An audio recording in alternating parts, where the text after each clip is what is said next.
Hello everyone, তো তোমরা সব কেমন আছো? আশা করি ভালো আছো। আমিও ভালো আছি। আবারও চলে এসেছি নতুন কোনো ভিডিও নিয়ে। তো দেখতেই পাচ্ছ আজকে আমি কি ভিডিও করব বা কি নিয়ে হচ্ছে ভিডিওটা, সেটাই তোমাদেরকে দেখাবো।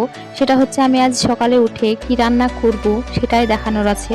তো রান্নাটা আমি করব তো ভাবছি, কিন্তু আমি কি রান্না করব এটাই ভেবে পাচ্ছিলাম না, কারণ আমার সবজি ছিল না বাড়িতে। আর সবজির আসতে মানে যারা সবজি বিক্রি করে তাদের মানে আসতে খুব লেট হচ্ছিল। তো আমি আর কি করব, যেমন ভাবনা তেমন কাজ। যেহেতু আমার বাড়িতে আলু আছে, সেহেতু আমি আলু আলু ভর্তা করব। তো তার জন্য দেখো আগে আমাকে ভাত মানে আগে ভাতের ভিতরে দিতে হবে, তার জন্য জলটা বসিয়ে দিয়েছি। জল এদিকে ফুটিয়ে গিয়েছে, তার জন্য চালটা ধুয়ে আমি দিয়ে দিয়েছি। এইদিকে দেখি ভাত হয়ে গিয়েছে। যেহেতু আমার চিকন চালের ভাত খায়, তো দেরি হয় না, খুব একটা হয়ে যায় শর্ট। তো আলু ভর্তার জন্য আলু ভাতে দিয়ে দিয়েছি 3টে। আর এই যে আমার ফ্যানটা গালা হয়ে গিয়েছে, তো আমি ভাতটা অন্য হাঁড়িতে ঢেলে নিলাম। তারপরে যেটা করব সেটা হচ্ছে, মানে তেল ছিল না বাড়িতে, তেলটা নিয়ে এসে ঢালার হয়নি, তো এই যে ঢাললাম। আর এই যে আমি আলু ভর্তার জন্য যেটা করছি সেটা হচ্ছে তেল আর তেল পেঁয়াজ আর লঙ্কা দিয়ে একটু ভাজা ভাজা করে নেব। তাতে একটু নুন দিয়ে দেব। তারপরে গ্লাসের তলা দিয়ে যেটা করলাম সেটা হচ্ছে মানে আলুটাকে গেলে নিলাম। তো এই যে আমি ছন্নি দিয়ে ভালো করে নেড়ে নেব, তারপরে তুলে নেব।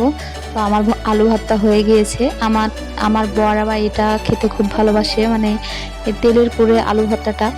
তো যেহেতু আমার কালকের একটু সবজি ছিল, সেটাও আমি একটু গরম করে নেব। তো গরিব মানুষ বলে কথা। তো আমার এটাও গরম করা হয়ে গিয়েছে। তারপরে আমি কি করব, আমার ছেলেকে দিয়ে একটু পোলট্রির মাংস নিয়ে আসলাম, সেটাকে রান্না করব। তার জন্য মশলাটাকে রেডি করছি। তো আমার এদিকে রসুন ছিলা হয়ে গিয়েছে, তারপরে পেঁয়াজটাকে কুচি কুচি করে কাটছি। তারপরে কি করব, মশলাগুলোকে ঢেলে নেব কোটোতে। তো এই যে মশলাগুলো কোটোতে ঢেলে নিচ্ছি। এদিকে কড়াটা গরম হচ্ছে, এদিকে আমি তেল দিয়ে দিয়েছি। তেল দেওয়ার পরে যেটা করব সেটা দেখো, আমি ওই পেঁয়াজটাকে দিয়ে দেবো, তারপর লঙ্কা চিরা দিয়ে দেবো। এই যে আমি মাংসটাকে দিয়ে দেবো, এবার ধুয়ে রেখেছি যে মাংসটা সেটাই দিয়ে দেবো। এই যে দিয়ে দিচ্ছি। তারপরে দেখো আমি মানে বাকি মশলাগুলোও দিয়ে দেবো এক এক করে।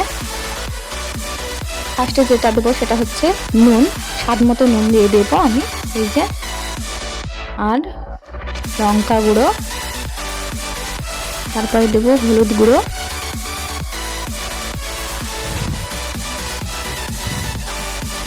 ভালো করে আবার নেড়ে দেবো। তো লাড়ার পর তারপরে আমি জিরের গুঁড়োটা দেবো।